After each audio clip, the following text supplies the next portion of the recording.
It's a new season and M&S is back with all the goals, controversy and excitement throughout the coming 2009 campaign. This week, Jeff Kenna's St Pat's played host to his former club Galway United and the sparks flew at Inchicore. And coming up, we're with Dundalk's big money signing from M&S, Sean Connor, as he hooks up with friends old and new as the Lily Whites take on the champions Bohemians here at Oriel Park. Yes, hello there and welcome to a new season of M&S. It's all about this trophy as the teams battle it out over the next 9 months. We'll be with you every Monday at 8 here on RTE2 with all the best of the action, a few laughs along the way, reaction from the players and managers, and as ever, I'll be joined by the men with the knowledge. We call them our pundits. Who's on the show tonight? Kicking off M&S 2009, we've got UCD legend, Disco Pence, Tony Mack. Next up, making his debut, it's McDonald number 2, Pets hero, Johnny Mack.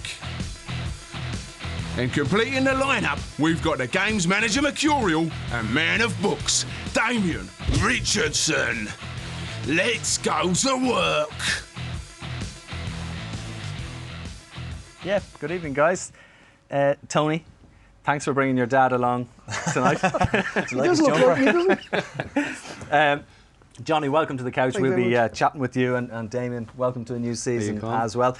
Lots to chat about, but before we do chat, let's get down to the action. And last season's runners-up, St Patrick's Athletic, were at home to Galway United at Inchicore on Friday night.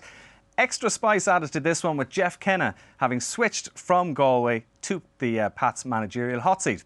That all happened in the closed season, his assistant Ian Foster taking over the reins at Galway. Well, Eamon Donoghue watched this one for us.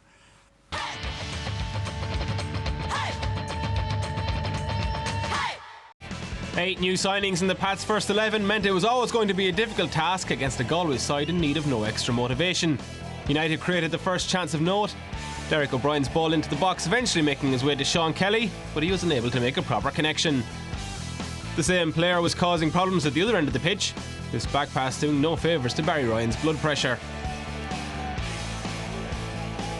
Ryan spent 5 seasons as the St Pat's favourite, Alan Cawley on his debut making the keeper work. And it was another former Saint who was haunting his old employers. Derek O'Brien left at the end of last season.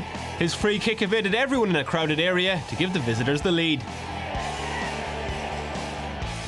New Galway skipper Jay O'Shea seems to have picked up exactly where he left off last season. His trickery creating the cross. Gary Breen heading wide.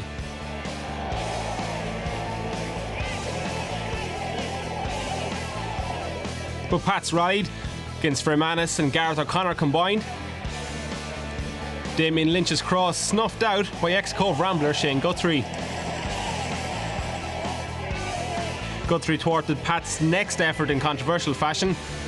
John Lester's cross appeared to be handled. Second inspection suggests there was a let-off for United.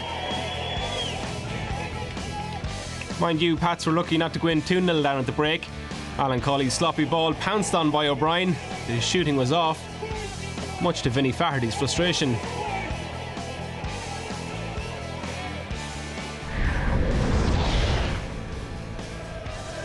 There was little change in Galway's dominance after the restart.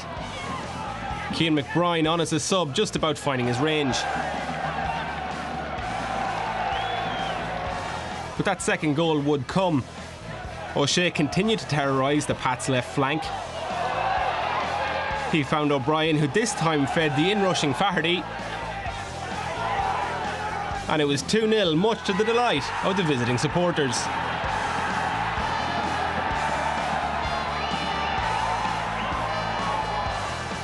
Anything O'Shea could do, Cian McBride could match. Step overs aplenty. Before finding Derek O'Brien, who made it 3-0 with this cracking strike.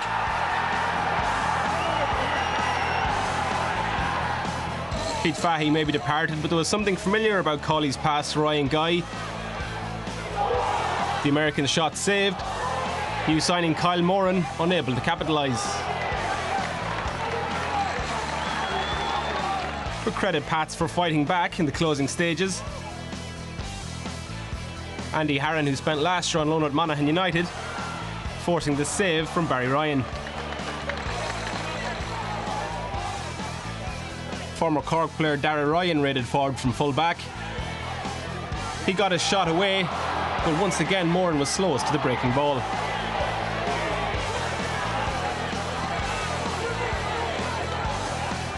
An unexpected but thoroughly deserved win for Galway. They're at home to Dundalk next weekend. For Jeff Kenna and Pats, it's a trip to Cork.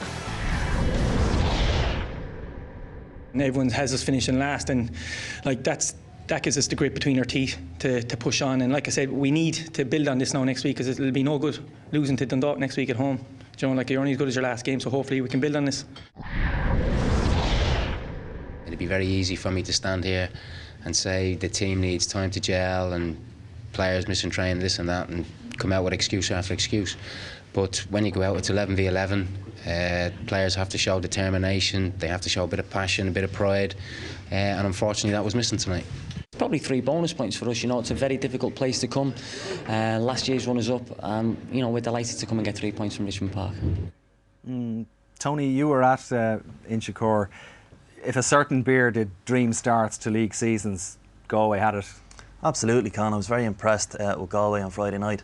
They pressed Pats very high up the park, very well organised, and their wingers were the key for me. Derek O'Brien back there after a stint with Pats last year. Johnny signed them. I think he was instrumental. Obviously he scored 2, made 1, but his work rate was phenomenal. On the other side, Jay O'Shea, he is the reason that people go to see football games. I thought he was excellent. His trickery on the ball, we'll see a little bit later, I thought it was fantastic. The one thing I would say, they signed Barry Ryan as well, very, very steady in nets. And if you look at the difference between the sides on the night, there was a couple of chances either way. Barry very steady, very safe hands. But, Galway thoroughly deserved it. They were fantastic on the night. About Pats, very hard to comment on them. A different side, a new side, very nervous. It just depends on how long they get, but it also depends on how long the crowd give them. Yeah, I was interested, Johnny, at the end there, even on the film, you could hear boos at the full-time whistle, which is worrying, isn't it? Could have been a lot of my family there. And all joking aside, it's difficult for me to watch Pats losing 3-0, obviously being there a long time. And, you'd like to get off the start of the season with a win, especially at home. As Jeff said, not making excuses, but new players coming in and stuff like that, difficult. But I think, the Pats supporters are good people, and they definitely give people time there. I think Pats would have only maybe had 6 or 7 managers in the last 18 or 19 years. So, it's early doors. When you look at the sort of players who've come into the club over the closed season, who've been signed, and I suppose a lot of it has been dictated by finances available, maybe not quite the sort of calibre of players that a league title challenging team would be looking for. Is that a fair comment? I think it is. I think the players that were brought in, obviously down to finances, as you said, they probably wouldn't have been on our list at this time last year. Obviously Jeff bringing lads in from Galway who he's familiar with, and that's no harm. It's good that he knows the players that he can trust, and then obviously young Alan Cawley coming in from UCD who were relegated. So, the players coming from the lower end of the table, but again, it'll give them time. They need time to gel in, but they wouldn't have been the players at this time last year that we would have been looking for.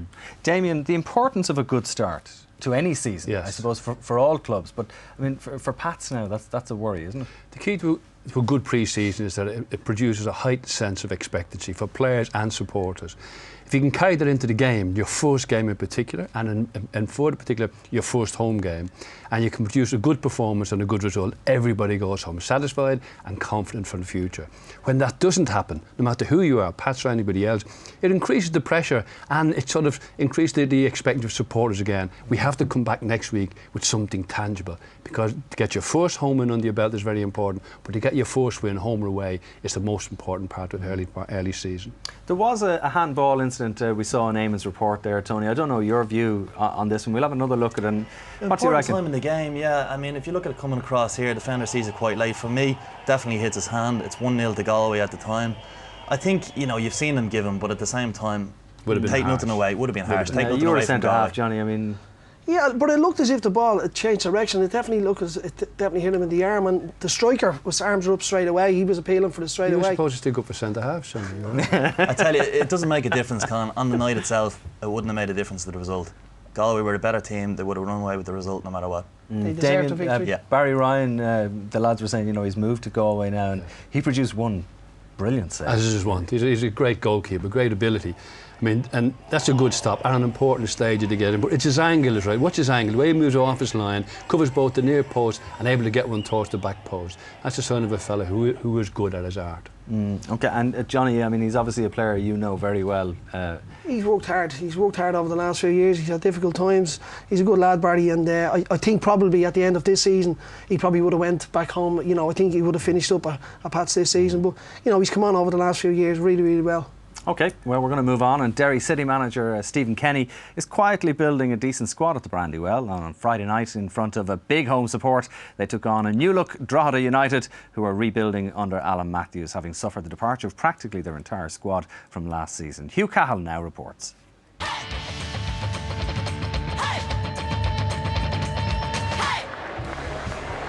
Derry's Mark Farron could have had a hat-trick, but the striker had to settle for an 8th-minute goal, which proved enough to see off Drogheda United at the Brandywell. It was the Drogs who had the first chance of the match, though. John Paul Kelly doing well to nick the ball, with a shot just shy on strength to trouble goalkeeper Ger Doherty. Derry's goal started right at the back. Sammy Morrow with a well-timed through ball.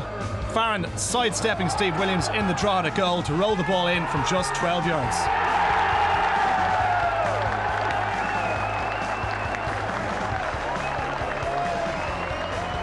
But having given Derry the perfect start, Farron and company missed a series of opportunities to finish the game off by half-time. Barry Malloy guilty on this occasion.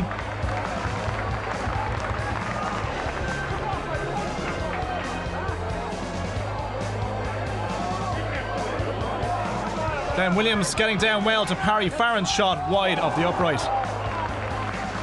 To their credit, Drogheda tried to get back in it though. An in-swinging free kick from the left needed brave keeping from Ger Doherty. A clash to the face, his reward for clearing the danger. When Thomas Stewart broke down the left and fired in a low cross, Farron got his legs in a tangle and failed to take advantage. Derry City continued to dominate but just couldn't add to their early goal. Once again, some neat footwork down the left-hand side. The finish, though, not worthy of the build-up.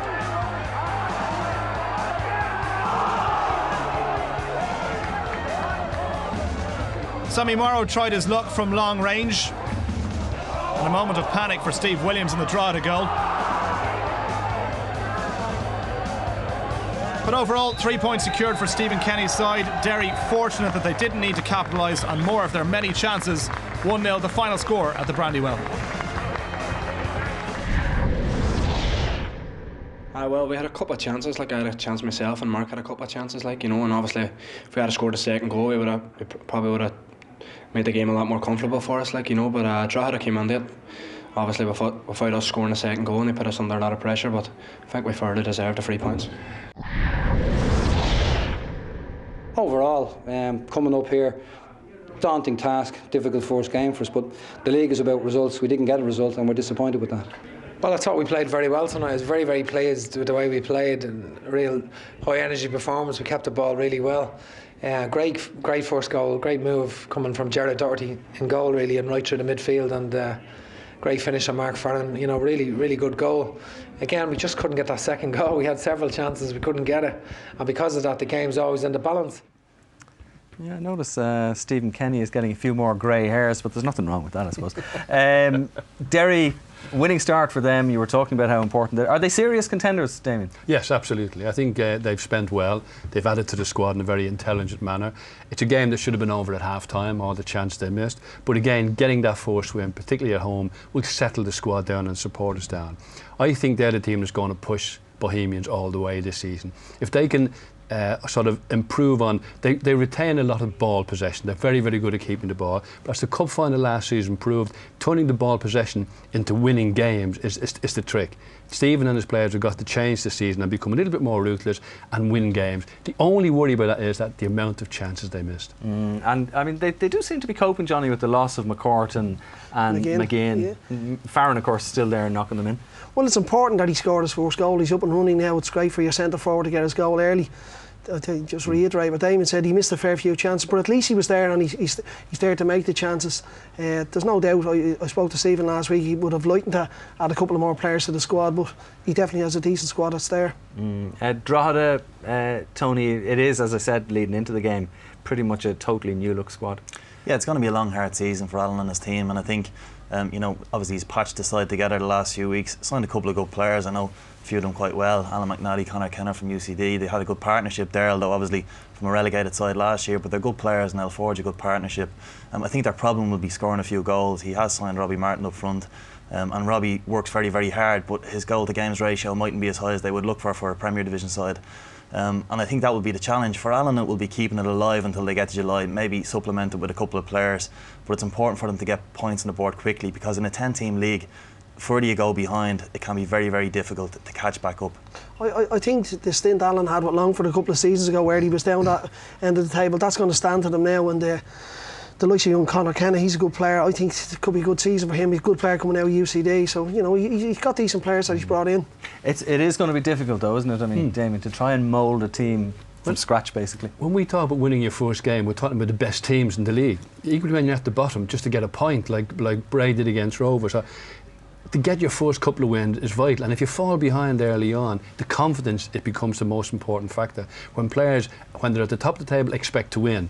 When they're at the bottom of the table, they expect to lose sometimes, and that's not a subtle difference, that's a major difference. You've unsettled your team as well, Damien, sometimes, because if you lose a couple of games early on, you're going, well, is that my best team, or was it? You know, so you change your team around, whereas if you get off to a decent start, the team is fairly settled. OK, well, we're going to move on, and still to come, we've a behind-the-scenes look at Dundalk's return to the Premier Division. We've action from Bray versus Shamrock Rovers and Sligo Rovers versus Cork City, and we've some interesting new features as well. But before that, it's time for us to take a look back in time, and it's a year when Giovanni Trapattoni's boys in green are hoping to qualify for the World Cup finals, and we thought we'd take a look at some of our international great moments from the past. And I have a funny feeling you're going to enjoy this one. It's Stuttgart, it's 1988, and it's a clip you can watch again and again. Yes, Raiders is back.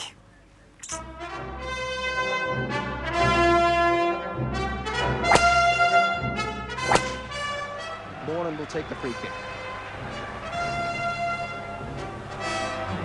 Right, and Stevens together, Galvin pulling it across. A missed kick by Sansom, in goes Aldridge, and Houghton! 1-0! From the free kick by Kevin Moran. It was confusion all the way as Wright and Stevens got it all wrong. Two jumping for the same ball, and that's what unsettled the English defence. Galvin was good here too, helping it across. And watch again as Sansom missed kicks completely. And good play by Aldridge to knock it to Houghton, and a superb finish by the little Scot. And it's 1-0 and 5 minutes on the clock. England's last throw surely. Glenn Hoddle to take the free kick. Lineker, and Bonner did it again. A heart-stopping moment in the Neckar Stadium. Hoddle's free kick, perfectly floated. Lineker with the contact, and Bonner was in just the right place. From the corner, it's out, it's a goal kick, and now the referee looks at the watch and blows his whistle. And the Irish are at the top of the table.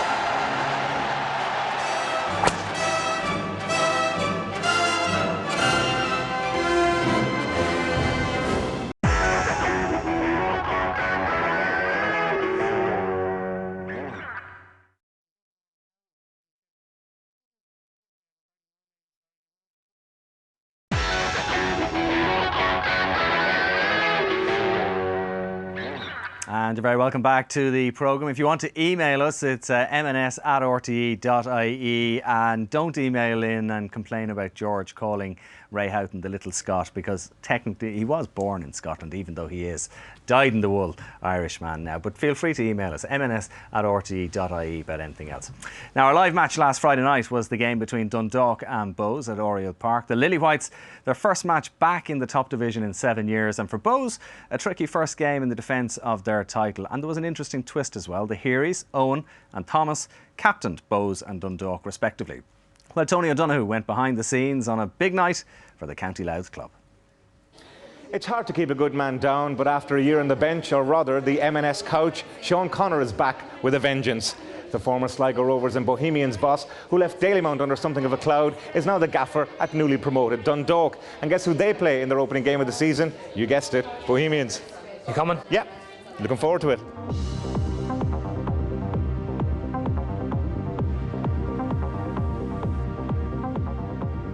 Sean, how much did you miss it when you were away from the game? I think what you missed was the day-to-day involvement, you know, sitting in the changing room, speaking to players. I've been sort of here, living here now 9 weeks, and every day you see something and you hear something that makes you realise how big the town is. Bohemians were so good last year. Did you take any pride at all in that? Because a lot of the players were players you brought to the club. Well, you know, certain people will try and tell you that I shouldn't take any pride in it, but look, the fact of the matter is, the last bit of business I did for Bohemians was to sign Killian Brennan, who turned out to be their top scorer. I brought Mark Rossiter into the league, introduced Brian Murphy, brought Crowe back to the club. I felt I was wronged. I felt that I went to the club when they were third from bottom in the league. We went to the top three. We went to the League Cup final. We went to the semi-final of the Cup.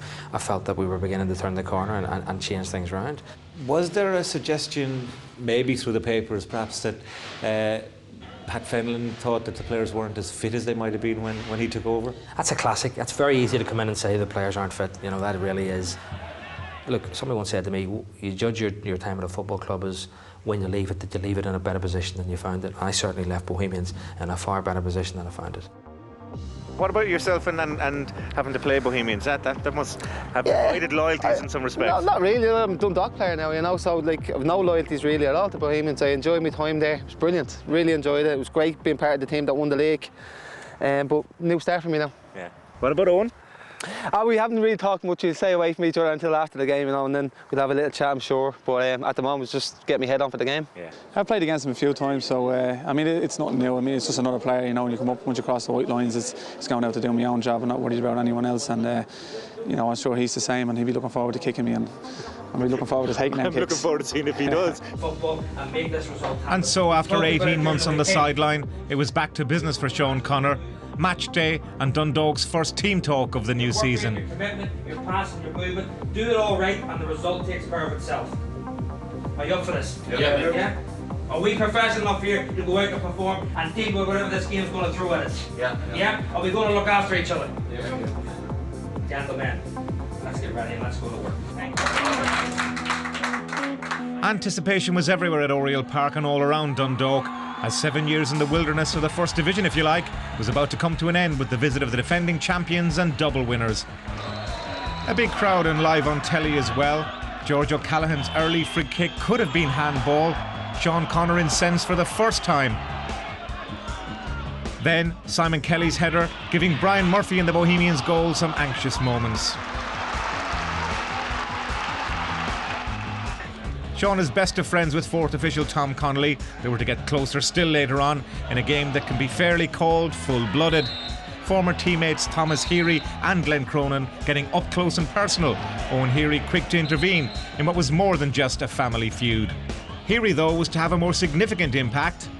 Now it's Heary in and Doe after it and Doe! Oh, what a fantastic goal!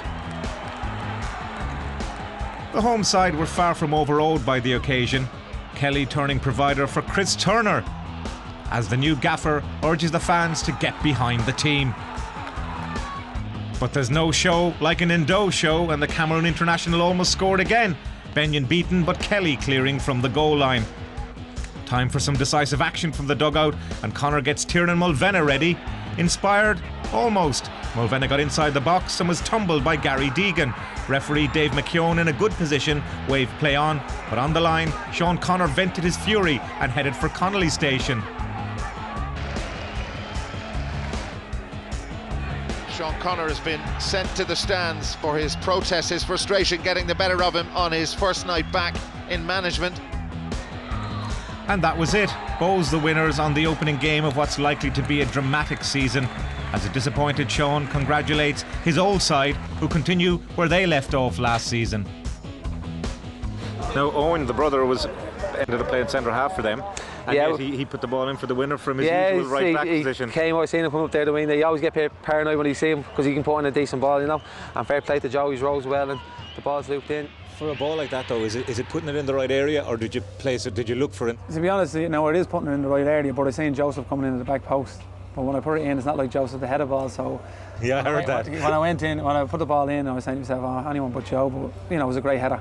Sean Connor would probably feel aggrieved he got sent to the stand and felt there was a couple of penalty claims for Dundalk. How did you see those?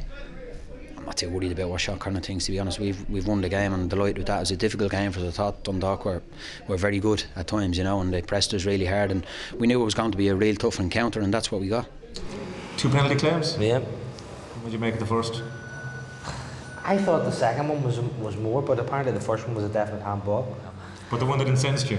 The one that incensed me, I just felt that his team is going to pull the trigger. He's got clipped, you know. So, like, what happened then? You obviously you lost it a bit. Aye, but listen, it was wrong. I shouldn't have done that, you know. But listen, you know, maybe he's got to develop a wee bit of a thicker skin. But hey, you know, maybe I should do what Pat does and just put my arm over their shoulder and whisper in their ear, because that seems to work.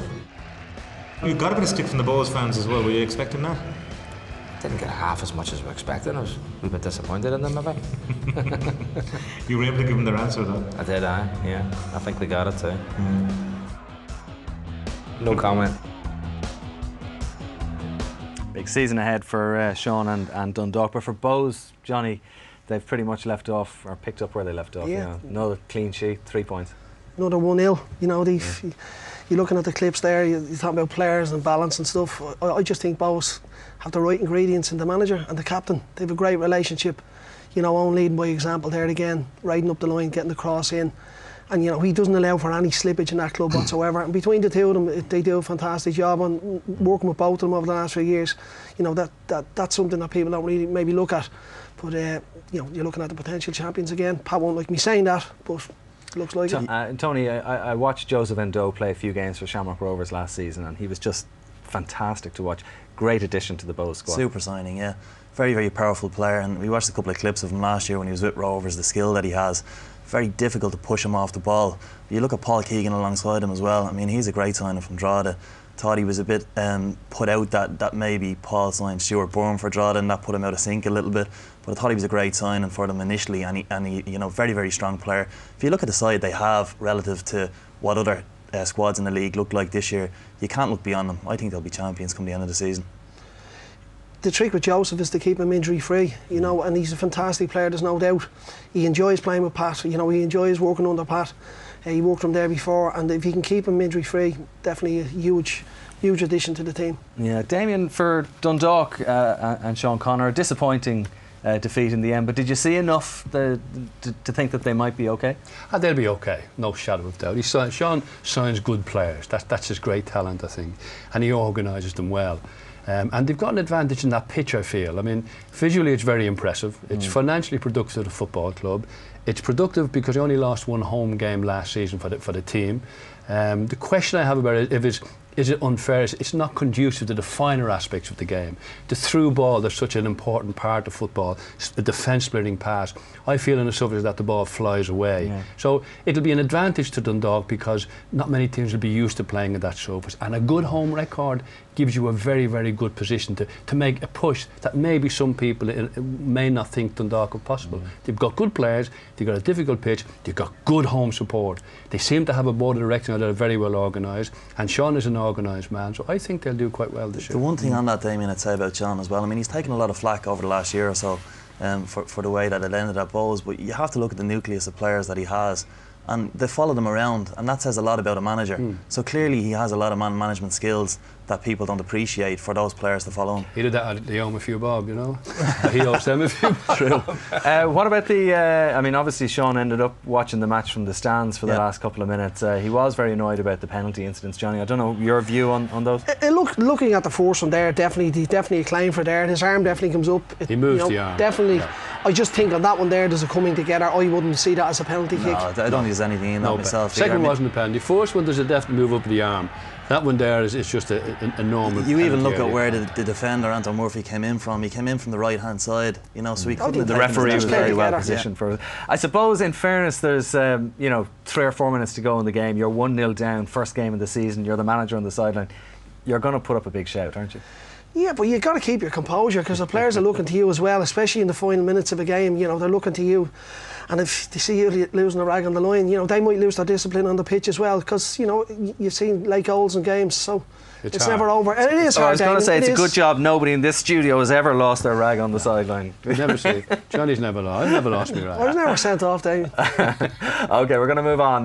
Michael O'Neill took his Shamrock Rovers team to the Carlisle grounds on Friday to face Bray in front of a crowd of over 3,000. Now, with the next Friday's big match against Sligo Rovers at their new home in Tallaght coming up, the Hoops were hoping to get off to a winning start, but Bray would be no pushover. Stephen Alkin reports.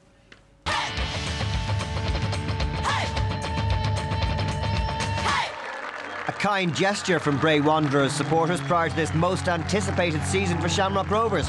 Tallaght beckons, but first a difficult assignment for Michael O'Neill on his managerial debut. Bray's recent record is good against the Hoops, and Patrick Kavanagh should have put them ahead. He ghosted past Aidan Price, but he couldn't beat Barry Murphy in the Shamrock Rovers goal. Eddie Gormley's side are difficult to beat at home, and they had to thank goalkeeper Chris O'Connor for keeping them on terms. The corner was half clear, but watch this fierce volley by Ollie Cahill, producing the game's most stunning moment. The 23-year-old Australian showing why he's one of the league's top keepers. The Seagulls were desperately unlucky just before the break. Doyle's header found Paul Byrne, and the former Sporting Fingal striker was denied by the post. Rovers are much changed this season, and one of their debutants, Stephen Bradley, showed his sharpness.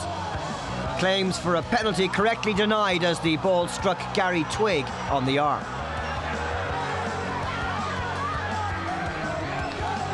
Michael O'Neill has given Shane Robinson the captain's armband, and he was one of Rovers' best players on the night. His lob well saved by O'Connor, though it may have been going just wide. Bray's last chance of taking all 3 points fell to substitute John Mulroy. He beat Simon Madden, but he was denied by Aidan Price's excellent block. Tyg Purcell set up a last chance for Rovers, but Robinson was again denied by O'Connor, and Bray failed to score on the opening day for the 3rd year in a row.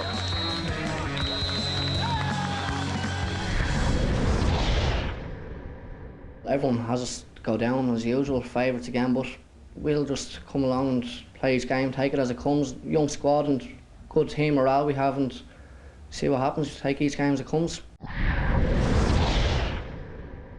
Our aspirations are to win next week, to be honest. That's as far as we look ahead at the minute. You know, I'm not going to get carried away with where we're going to finish, or where, you know, that's the first time, my first competitive game in the League of Ireland. So, you know, the first quarter of the season is going to be a huge learning experience for me against the determining the level of the opposition. But, you know, if we get games like that every week, it's going to be a tough season. So we've got to be ready for it. Delighted with the performance. The players, it's a brand new team, you know.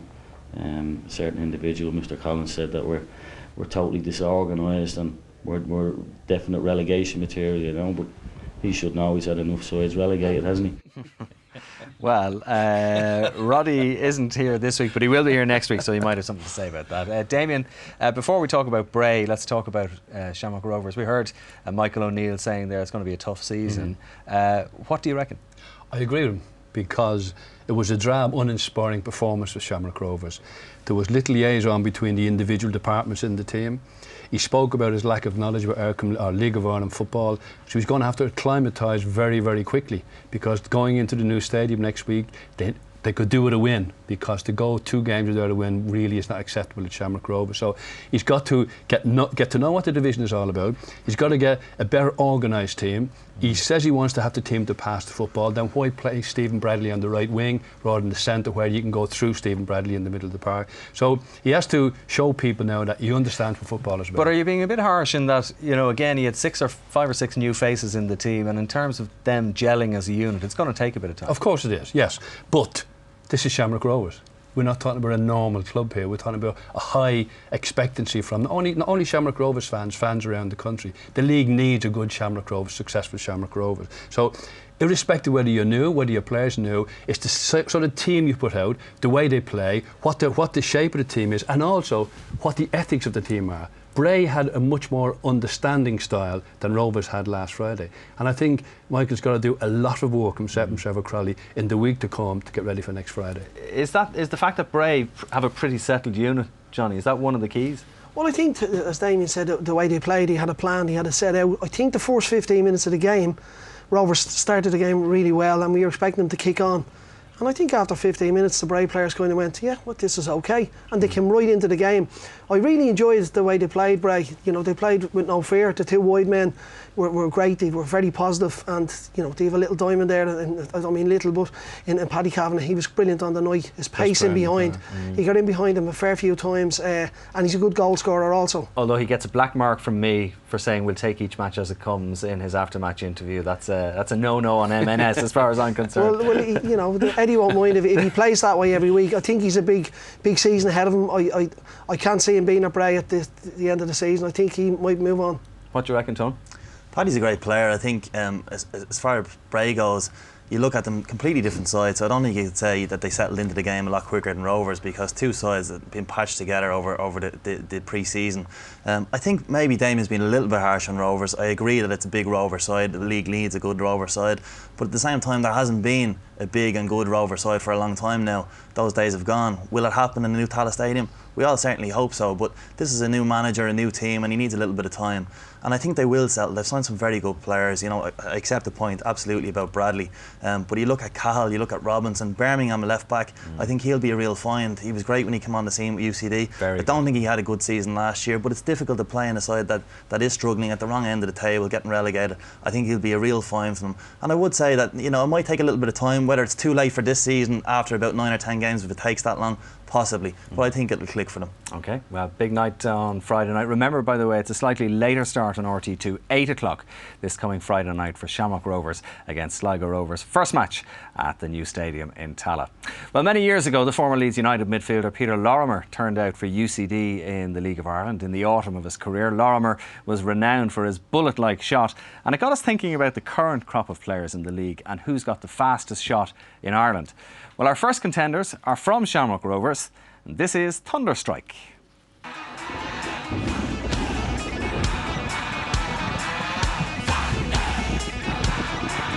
Sean O'Connor, midfielder. Hold it. Eric Miguel, midfielder.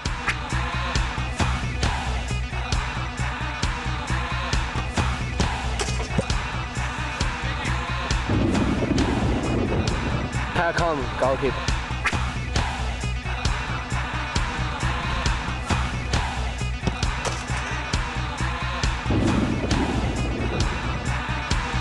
Ollie Carl, winger.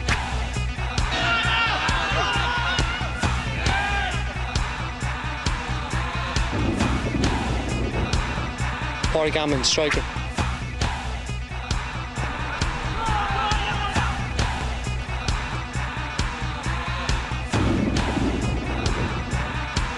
Ian Birmingham, defender.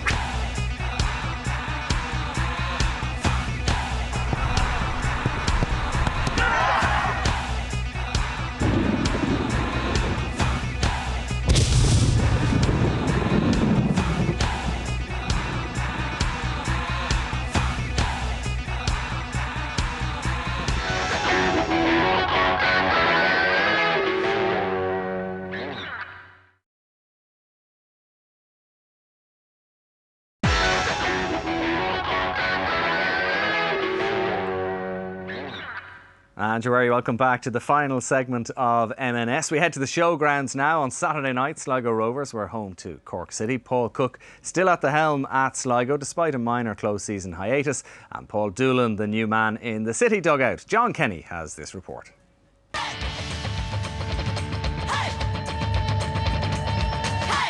After all the problems off the pitch for both clubs during the close season, it was finally the chance for both sets of players from Sligo and Cork to get back playing as they met at the showgrounds on Saturday night. Difficult windy conditions for both teams, and Cork looked livelier in the opening few minutes. Danny Murphy up from the back saw his shot skid by Richard Brush's left-hand post. Sligo had chances themselves. There were shouts for a penalty when the ball appeared to hit Neil Horgan. The referee Richie Winter waved play on, and Owen Morrissey almost capitalised on Dan Connor's weak punch. The wind played its part in this opportunity for Sean Holmes. The ball held up in the night air before Holmes cracked in a shot which flew just wide. This was the most contentious moment of the half. Good work on the right-hand side by Roman Bocco.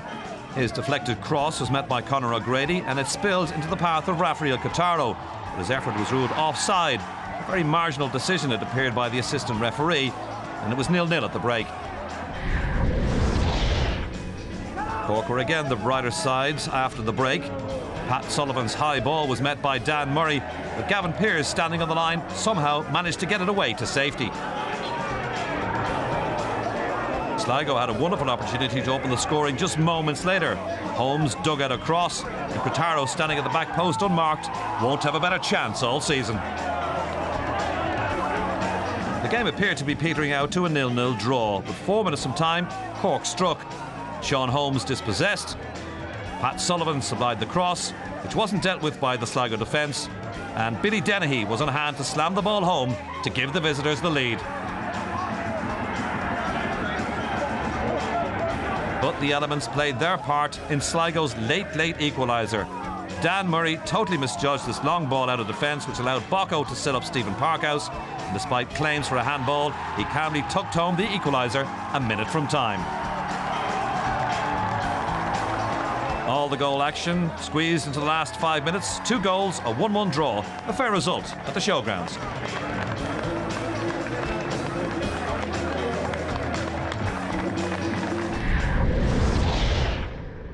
Probably started a bit tentatively and a bit nervously in the first 15 or 20 minutes, but I thought after that we were probably a better team for long periods of the game and created a lot of good chances, but unfortunately we didn't take them, and then Cork got a goal on the break, and thankfully Parky got a goal in his debut, and I suppose we would have taken a point before the game, even though we're a bit disappointed we didn't win, you know.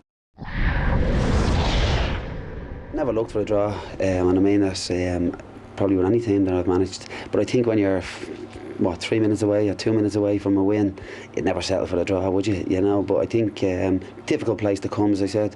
But you know, we'll have to get on. I've made a new thing that I'm not getting involved in contentious decisions with referees, so it was offside.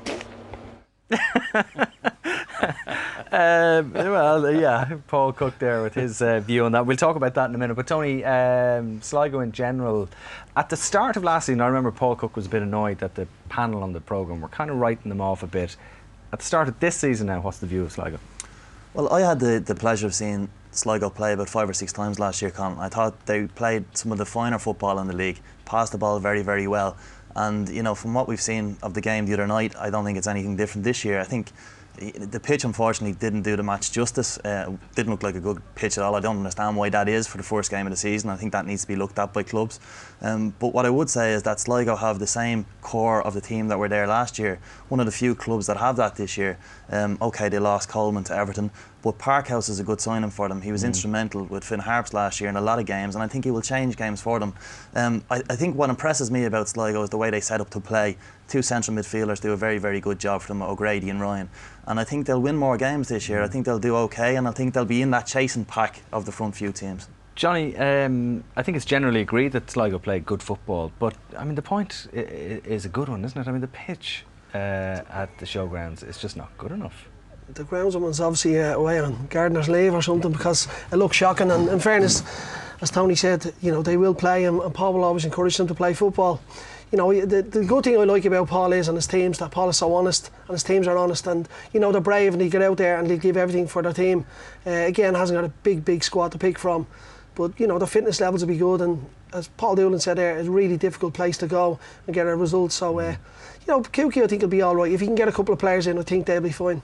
We saw him, Damien, having a bit of a joke about the referee's decision. There was an offside incident, and our cameras don't show whether it was offside or not, but there was also Parkhouse's equaliser and a question mark about whether there was a handball, and that I don't know if this is conclusive either, is it? Well, the wind deceives Dan Murray, and there's a nice ball in there. He touched it. It's just the position of his left arm that could be quite deceptive. I mean, I think he's trying to give himself balance, bearing in mind the ball is always moving in the breeze, but it does appear like it strikes the top of his arm there.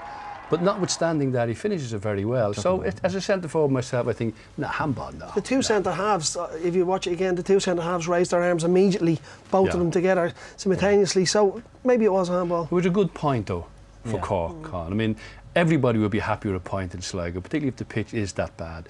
And the pitch will get better, but it's still going to be a very difficult place to go. And the good thing about Cookie is he organises and motivates his team. And there's always a good sense of business about them. And they will apply themselves with great diligence. And they've got, as Tony said, some very talented players. What should the expectation for Cork City supporters be this season? I think Cork will be best equipped. They've got a very experienced squad, very talented squad. Gamble, Healy, Dan Murray, people like that. I expect them to be pushing Derry. So I think it's going to be Bohemians or Derry, and Cork coming right behind them. With hopefully, as Tony said, Sligo, and I'm hoping also Shamrock Rovers in the chasing pack behind that. But, I mean, you can see there that in all the games we've seen, it's very important to get that point under your belt. So neither Cookie nor Paul will be too disappointed with the draw in Sligo on Saturday. OK, well, over the course of the season, our various panellists will have their say on all matters League of Ireland. But we want you to have your input too. This season, we have a dedicated telephone number from the Republic. You can call 1512 45 64 44. Or from Northern Ireland, call 0901 12 24 450 with any comments or questions that you might have. Those calls will cost 25 cents or pence, and you could well hear your comment broadcast on the programme. Those lines are open, by the way, 24/7. If you've got any photos you think we should see, send them in and we'll feature them. Plus any video footage which you may have, whether you've got a budding Keith Fahey in your clan or anything interesting you think we should see. Log on to our website for match footage, extended interviews and soccer columns. And as usual, you can email us at mns@rte.ie. Remember, it's your show. And if you missed any of the telephone numbers, they are all listed on the M&S website as well. All right, let's briefly round up the results from week 1 of the campaign.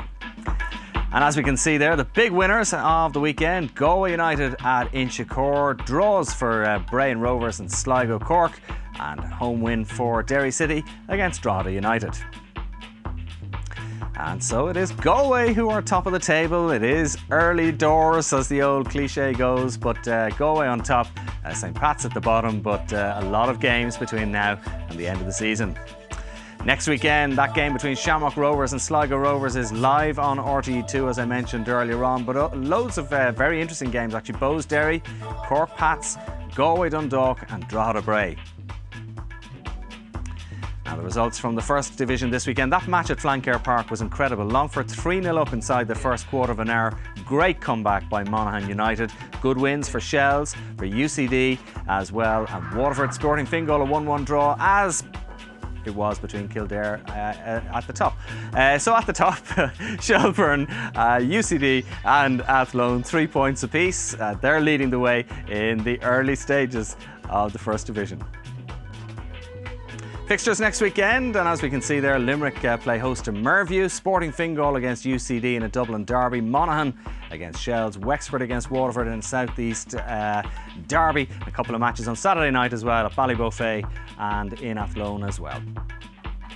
All right, it's time now for our play of the day, and Tony, you've picked out the moment from the weekend that stood out for you. Yeah, for me, good header out of defence here by Galway. Watch this ball coming down. Jay O'Shea on the right wing. Takes it lovely on his thigh as it drops out of the air. Little volley, flicks it over the defender's head. Wrong foots him. Coming in now, watch this little flick inside of the boot. And goes into Vinnie Flaherty. Watch Jay O'Shea's run from here. Goes diagonal across the Pats defence. Vinnie Flaherty looks at it. It looks as if he's going to slip him down the channel. Doesn't happen. Vinnie has the wherewithal to have a little look up, spread the play. out to Derek O'Brien. O'Brien takes it in front of him, skins Damien Lynch, whips the ball in. Vinny Fardy goes into the space that was left from by O'Shea, finishes it off. What a move. Good stuff, wasn't it? Good play, yeah. Damien won't be too happy. You know, Derek got by him so easy. You know, and Fardy got in well ahead of the other fullback. It was a good goal. All right, well, we are going to move on now, and it is time for this week's Good, Bad and Ugly. Thank goodness Jay O'Shea has come back from England. The Galway United fans are going to really enjoy his tricks week in, week out. United's Ronaldo could learn a step over trick or two from the young Dubliner. Shamrock Rovers' new manager Michael O'Neill shows us that he never lost it. And from the same game, which is better, Ollie Cowell's pile driver or Chris O'Connor's brilliant save? Friday night was a rough one for St Pat's, who tripped up against Galway. Dara Ryan also slipped up. There's an old shout from Panto, he's behind you. Noel Haverty could have done with that shout. Now, we all know Sean Connor is a handsome devil, but this gesture resulted in an ugly response from the Bows fans. I think Sean is off their Christmas card list. Well, Damien, your tip for the season, then we're a bit tight on time, so I'll ask you to keep it relatively brief. Tight for time. What are you talking to me for? Who's it going to be? It's very hard to look past Bohemians. They've added quality to the squad, but Derry City have too, and I see hopefully a neck and neck rush for the line between those two. Cork won't be too far away. Tony? For me again, Bows. I think they'll win the league. I think Derry will be thereabouts. My tip as a dark horse will be Dundalk. Oh, interesting. Be a bit like Cheltenham backing without the favourites, definitely Bows. But there's always a springer, and I think if Rovers can get themselves another centre forward, I think they might be the springer. Have you enjoyed it on the couch, by the way? Great, enjoyed it, really did. Good night. What about the top though? Nicer than yours, Damien. You keep them in. Lilac, lavender or lilac? So you're all right.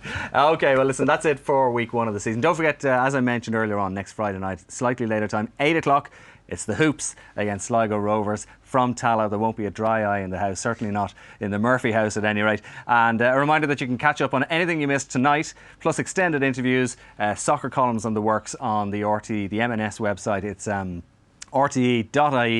rte.ie/MNS. But for now, it is thanks indeed to the lads for their contribution this evening. And you might have noticed, by the way, that we've got new sofas since last year, if you're really eagle-eyed. And we've just had our first call on the M&S hotline from Michael McGee from Longford, asking what happened to the old ones. To be honest, we don't know, but we think they might be around RTE somewhere. Anyway, we'll see you next week.